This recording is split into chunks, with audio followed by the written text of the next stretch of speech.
दोस्तों, मैंने कहा ना, बिसात बिछ चुकी है। पिछले दिनों आपने देखा कि 1 दर्जन भर हमारे कॉरपोरेटर जाकर के भाजपा में शामिल हो गए।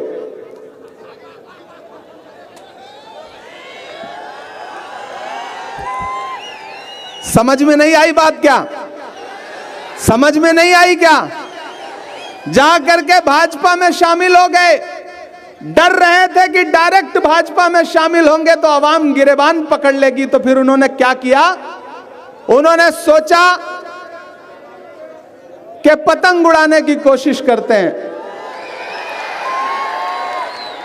लेकिन वो भूल गए कि ये नांदेड़ है जो ये जानती है यहां की आवाम के किसी का जलवे रंगीन तखय्युलात में है, चिराग बन के कोई जिंदगी की रात में है। बहुत बुलंद फजा में तेरी पतंग सही, मुझे पता है मगर डोर किसके हाथ में है।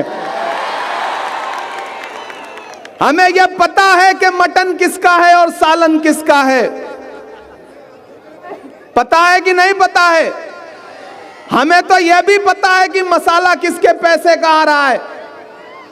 पता है कि नहीं पता है? इसलिए नांदेड़ वालों, आने वाली 15 तारीख को आपको तमाम उन मुनाफिकत का बदला भी लेना है।